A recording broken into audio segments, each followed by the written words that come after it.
My name is Winfrey. I was once the woman behind the man everyone praised, the beautiful wife of Clinton, a beloved politician in the heart of America. To the world, we were a power couple, a dream team. But behind closed doors, I was living in a nightmare. This is not just a story about pain. It's a story about power. About waking up. About walking away from what breaks you, and rebuilding your life piece by piece, even when it feels like you're starting with nothing. I'm sharing this story not because I want pity, but because I want you to believe in yourself again, no matter how far you've fallen, no matter how broken your world seems. Clinton used to be a good man. At some point something took over him. I tried to stay but I couldn't. I needed to make him understand how powerful a woman can be when she's in pain and agony. I made him lose everything he had worked for. This is the story of how I lost everything, and found myself. Hi. Welcome back here. If you're seeing this video for the very first time, subscribe, like and hit on notifications, and if you're a returning subscriber, thank you for stopping by. Let us begin now. To the public, Clinton was the kind of man people wrote speeches about. A polished politician. A man of ambition, purpose, and presence. He walked into a room and turned heads. Cameras loved him, and voters trusted him. When he spoke, it sounded like hope. When he smiled, it looked like leadership. And me? I was his wife, Winfrey. The beauty and spa entrepreneur. The woman who stood beside him, smiling in silence, as he climbed the ladder of success. People saw us and said, power couple. They said, goals. But behind the high walls of our estate, a very different reality unfolded. One that was far from beautiful. It didn't start with punches. It started with distance. Late meetings. Canceled dinners. Missed anniversaries. At first, I blamed his schedule. Politics can drain anyone. I didn't want to be the needy wife who couldn't handle her man's dreams. So I waited. I supported him. I encouraged him to keep going. I even covered for him when he forgot family holidays. But slowly, something in him changed. His smile became forced. His words, short and cold. He started drinking, a lot. It was no longer just a glass of wine at dinner. It was bottles hidden in his study. Empty glasses on the floor in the morning. The alcohol didn't just change his mood, it awakened something darker. The first time he hit me, I was shocked. Not because I didn't think he was capable, but because I had hoped I'd never be that woman. I had hoped love would protect me. It was over a small argument about his missed flight. He slapped me so suddenly, I didn't even cry. I just touched my cheek and stared at him. He looked at me like I was nothing. No apology. No regret. Just silence. I thought about packing my bags that night, but then I thought about the cameras, the press, the headlines. Senator's wife leaves him. I had built an image too, an image of success, class, elegance. I didn't want the world to see my broken pieces. So, I stayed. And staying nearly broke me. The abuse got worse, and not just physically. Clinton began bringing other women into our home. Not secretly, boldly. He walked in with them like I was just the maid. Sometimes, I would be in the kitchen, and they'd be laughing in the living room, wrapped around each other. One night, he took a woman upstairs and left the door wide open. I heard everything. I lay in bed, biting my lips until they bled, telling myself, don't make a sound. Don't give him the satisfaction of breaking you. I went numb. I started detaching from reality, going through the motions but not really living. I smiled for the public, ran my spa clinic like nothing was wrong, posed for photos beside a man who turned our home into a battlefield. At night, I would stand in front of the mirror, barely recognizing myself. Not because my face was bruised, but because my spirit was. I wasn't Winfrey anymore. I was a shadow. A puppet in a suit. A silent woman in a golden cage. But even in the darkest nights, there's always a spark. A small voice that never completely dies. One night, after another cruel exchange, I sat alone in the garden, and that voice whispered, "You were not born for this." And that night, I made a decision. I wasn't going to shout. I wasn't going to fight him. I was going to outsmart him. I began observing more than I spoke. I noted how little attention he paid to our finances. I tracked every account, every property, every asset. Clinton thought he was untouchable, but what he didn't know was that while he was breaking me, I was building a plan. It was slow. Silent. Careful. Because I knew one wrong move, and I'd be in deeper danger. But I also knew this, I wasn't staying. Not forever. Not for him. Not for anyone. People often ask women like me, "Why didn't you leave sooner?" And the answer is simple, because when your heart is in chains, your brain doesn't always work like it should. You cling to the hope that things will change. You fear the shame of walking away. You tell yourself it's better to be silent than to be alone. But silence is a slow death. It kills your confidence. Your peace. Your joy. And I had enough of dying slowly. So I started saving myself in secret. Some women scream. Some run. I chose to plan. Because when you finally decide to leave a man who sees you as furniture, you don't ask for his permission, you just turn the key, open the door, and walk away without a word. The world thought I was just the quiet, supportive wife. But they didn't know the storm that was coming. And it was wearing heels and red lipstick. Strength doesn't always roar. Sometimes, it whispers in your spirit. Sometimes, it hides behind a steady gaze. And sometimes, it moves in silence, like a shadow. When I decided I was leaving Clinton, I didn't cry. I didn't scream. I didn't pack a suitcase and slam the door like you see in the movies. I had already learned something important. Reacting emotionally to a man who feeds on power only gives him more of it. So instead, I moved with precision. I became a woman with a mission. Clinton was too distracted by his ego, his politics, and his affairs to notice anything out of place.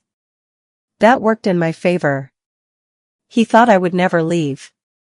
He thought I would always stay put, always clean up after his mess.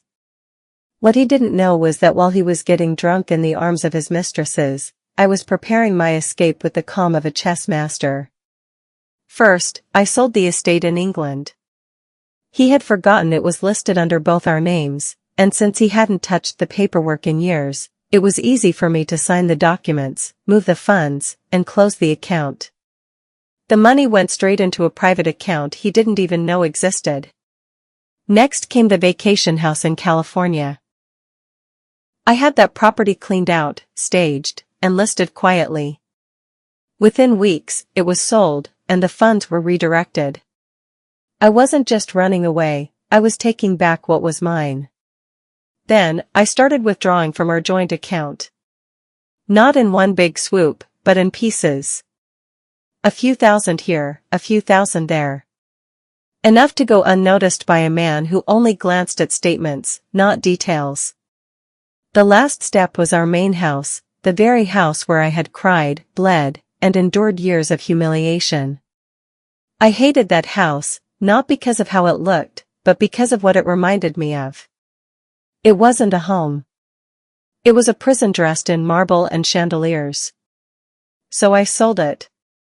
Yes, the house Clinton loved to brag about on campaign flyers. I forged his signature on the final documents and finalized the deal while he was away on a business trip. The realtor asked no questions. The buyer was quick. And when I handed over the keys, I felt lighter, like I had just peeled off years of pain. Then came the final step. I filed for divorce. There was no warning. No confrontation. Just a legal envelope delivered to his office. The day he found out, he came storming into our now half-empty house. His face was red with rage. He shouted, threw things, accused me of betrayal. But I didn't flinch. I didn't argue. I stood tall and said, "You lost me a long time ago, Clinton. You just didn't notice." He laughed bitterly and said, "You won't survive without me." I smiled, calm as the morning breeze. "I've already survived you. The rest will be easy." 2 weeks later, reality hit him like a hammer. One by one, his assets disappeared. The estate in England, gone. The house in California, sold. The main house, empty. The bank account, cleared. The luxury cars, repossessed. His image began to crack in public. Rumors of the divorce leaked. Journalists started asking questions. His opponents took advantage of his scandal.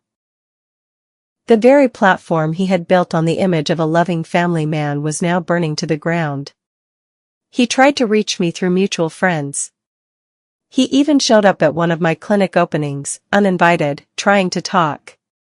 But I had already built walls that he couldn't climb. And you know what hurt him most? Not my silence. Not the money. Not the properties. It was the fact that I wasn't broken. I had found my peace. I was thriving. And that scared him more than anything. You see, men like Clinton think power is about control. About making others bend. But true power is walking away from what no longer serves your spirit, and doing it with grace. After the divorce was finalized, I didn't throw a party. I didn't post a victory photo. I simply moved on. I bought a small but beautiful home with my name on every paper.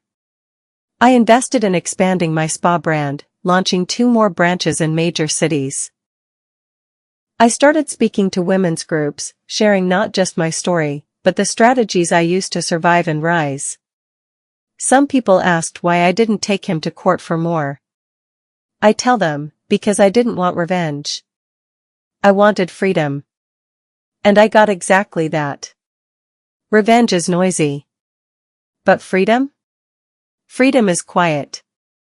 It's sleeping without fear. It's walking into your home and knowing it's yours. It's waking up every morning, looking in the mirror, and not seeing shame or pain, but strength. I never imagined I'd become the woman I am today. But pain has a way of refining you, if you let it. Looking back, I don't regret the years I spent with Clinton. They taught me who I never want to be again. They reminded me that silence isn't strength, and endurance isn't love when it costs you your soul. I left with less than I deserved, but far more than I ever expected. I left with my self-respect. And that, my dear, is priceless. End of chapter 2. They say rock bottom teaches you lessons that mountaintops never will. For me, rock bottom wasn't the beatings, the affairs, or even the silence. It was the moment I looked in the mirror and didn't recognize the woman staring back. That was when I knew I had to leave, not just Clinton, but the version of myself who thought surviving was enough. After the divorce, I started over. No driver. No mansion. No staff bustling around me. Just me, a small apartment, and peace, sweet, sacred peace. It wasn't glamorous. I had sold off everything, and though I had money in the bank, I chose to rebuild quietly, on my own terms. No noise. No headlines. Just healing. And healing, my dear, is a journey. Some days I woke up strong, ready to conquer the world. Other days, I sat by the window with a cup of tea, staring at nothing, asking myself, how did I let it get that far? But I didn't stay in those moments long. I had already wasted too many years waiting for a man to value me. Now, it was my turn to value myself. I poured my energy into my beauty and spa clinic. It became more than a business, it became a sanctuary. I redesigned the space to reflect the new me, soft colors, clean lines, and messages of self-love written on the walls. I hired women who had survived things too. Women who needed a second chance. And together, we created something powerful, a place where beauty wasn't about appearance but about healing from the inside out. The first major move I made after the divorce was launching my self-care series, workshops, spa retreats, and women's seminars focused on reclaiming your life after trauma. I wasn't a motivational speaker. I was just a woman with a story.